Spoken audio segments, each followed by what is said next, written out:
చంపడానికొస్తే నన్ను చంపు కృష్ణ. నీ ఉపదేశాలు వినడానికి నేను అర్జునుడిని కాదు. ఈ 18 రోజుల కురుక్షేత్ర యుద్ధంలో జరిగిన పాపాల కన్నా నీ అధర్మం నిష్కృతి లేనిది. ద్రోణాచార్యుడి పుత్రుడివై ఉండి ఇంతకి దిగజారా. మా తండ్రి పేరు పలికి అర్హత నీకు లేదు కృష్ణ.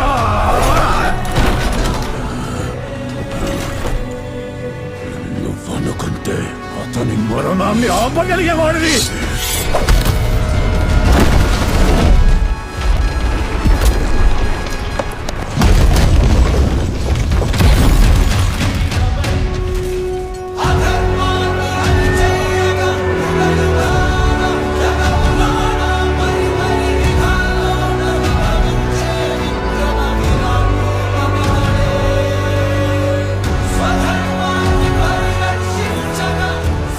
అశ్వత్థామ, దేవుడైనా ద్రోణుడైనా కర్మని ఎవరూ తప్పించుకోలేరు.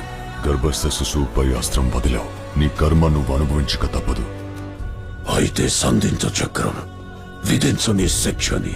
చావు నీ శిక్ష కాదు అశ్వత్థామ, అది నీ ముక్తి. కాలాంతరం పాండవులందరూ చనిపోతారు. నా శరీరము మరణిస్తుంది. ఈ యుగం అంతరిస్తుంది. కానీ నీకు మరణం రాదు.